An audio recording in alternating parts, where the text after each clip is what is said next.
Assalamualaikum warahmatullahi wabarakatuh. Pilihan ya wanti kun barumsa guddaa isiniif qabame wanta kanarraa isaati sirritti laala waan ofii kiyyaa laalee jedhe kun jechi wanti kun ka hojjetamuu fi ka warri laaluu barbaachisu warroota dubartii akka kootiiti. Akka kootii jenna anatu waan akkanaa dalaga isinitti hin fakkaatin jechuun dubartoota akka kootii jechuun dubartiidha jechuudha. Abbaa manaa keessan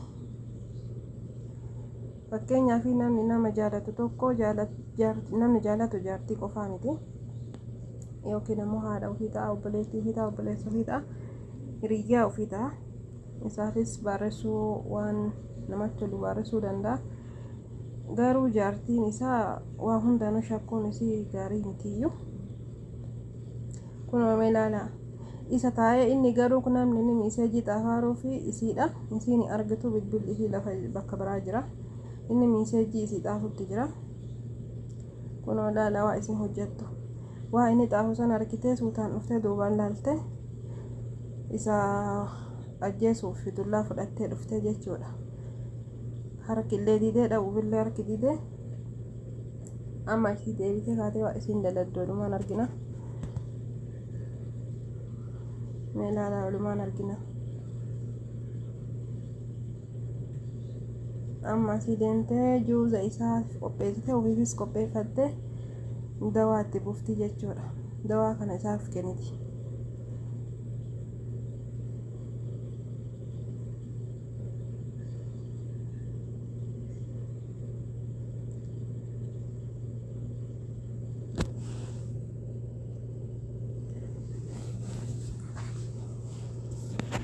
Mee asitti ilaala.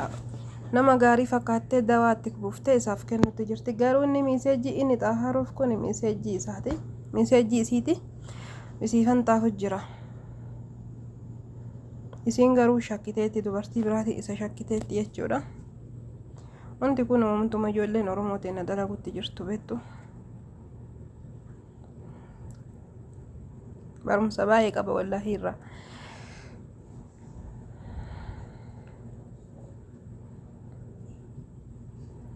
Garuu inni isii jaalata. Isii achi nama biraa laaluun barbaadu. Garuu ta'e inni barreessaa ruufillee isima haadhuma manaa isaati. Fotoo isii rakkoon argitanii fotoo itti mul'isa.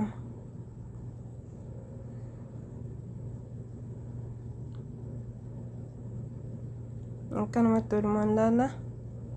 Isiin garuu isa shakkiteetti. Dubartii biraa wajjin haasa'utti jira jetteeti. Dubartii biraan irra jaalatee jetteeti isaa dawaa kennite. Barreeffama inni I love you jedhee barreessu kan inni hunda laaltee jechuudha.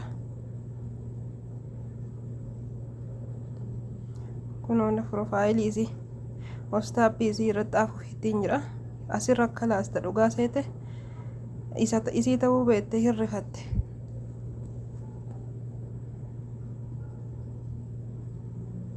Hirrifatte maaliif dawaa kenniteef waan ta'eef.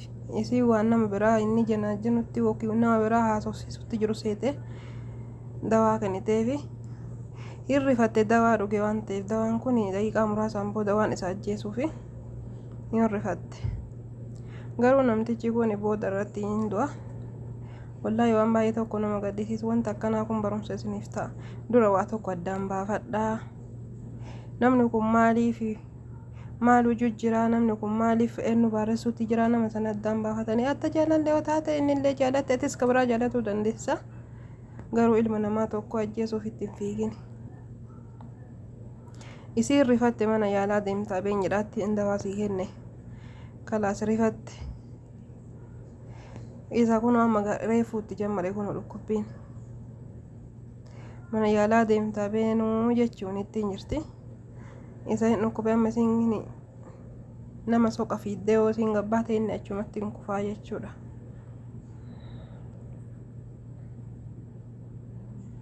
Wallaahi waa baay'ee tokko barumsa irraa argattanii garuu nama akkanaa kanneen qullaa intala akkanaa kanneen qullaa gadhiiftee naan jettanii koomentii irratti akkanaaf hin barreessine maaliif barumsa tokko waan of yaanii hojjedhu osoo hin ta'in barumsa isiniif haa ta'u waan ta'eef gadhiisee wanta kana isiniif waraabutti jira jechuudha. Kun namichi du'e jechuudha.